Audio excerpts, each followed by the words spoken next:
السلام علیکم اسٹوڈنٹ، کیسے ہیں آپ سب؟ آج ہم کہانی کریں گے احسان کا بدلہ احسان۔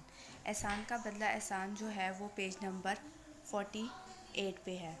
تو ہمیں جو دیے گئے الفاظ ہیں اس کی مدد سے ہم کہانی مکمل کریں گے، لیکن سب سے پہلے ہم تاریخ اور دن یہاں پہ ڈالیں گے۔ اب آپ نے جو الفاظ دیے گئے ہیں اس میں سے بتانا ہے: کسی جنگل میں ایک شیر کا سونا، چوہے کا بل سے نکلنا، شیر پر اچھلنا کودنا، شیر کی آنکھ کھل جانا، چوہے کا پکڑ لینا، مارنے کا ارادہ، چوہے کا معافی مانگنا، کسی وقت کام آؤں گا، شیر کا مسکرانا، چوہے کو چھوٹا سمجھ کر چھوڑ دینا، شیر کا جال میں پھنس جانا، چوہے کا مدد کرنا، دانتوں سے رسیاں کاٹ دینا، شیر کی رہائی، شیر کا شکریہ ادا کرنا اور نتیجہ۔ اب یہ تو دیے گئے تھے الفاظ، ہم نے ان الفاظوں کی مدد سے جو ہے نا اپنی کہانی کو جو ہے وہ مکمل کرنا ہے۔ تو سب سے پہلے جو ہے دیے گئے الفاظ جو ہیں ان میں سے بتانا ہے کہ کسی جنگل میں ایک شیر سو رہا تھا کہ ایک چوہا بل سے نکلا اور شیر پر اچھلنے کودنا شروع کر دیا۔ شیر کی آنکھ کھل گئی، اس نے چوہے کو پکڑ لیا اور غصے سے مارنے کا ارادہ کیا۔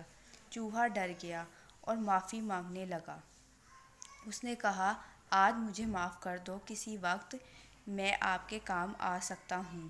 یہ سن کر شیر مسکرا دیا اور چوہے کو چھوٹا سمجھ کر چھوڑ دیا۔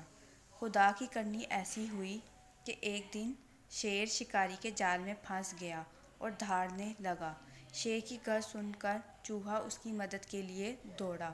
چوہے نے شیر کو جال میں دیکھ کر جال کترنا شروع کر دیا۔ تھوڑی ہی دیر میں جال کٹ گیا اور شیر آزاد ہو گیا۔ شیر نے چوہے کا شکریہ ادا کیا اور دونوں دوست بن کر رہنے لگے۔ نتیجہ: احسان کا بدلہ احسان۔ یہ تو آپ کی سٹوری تھی آج احسان کا بدلہ احسان۔ مجھے امید ہے کہ آپ لوگوں کو آج کا جو لیکچر ہے وہ سمجھ آیا ہوگا، لیکن جس کو اس لیکچر کی سمجھ نہیں آئی ہے تو وہ مجھ سے گروپ میں میسج کر کے پوچھ سکتا ہے۔ اس سٹوری کو آپ نے نیٹ رائٹ کرنا ہے، اچھے سے یاد کرنا ہے۔ شکریہ۔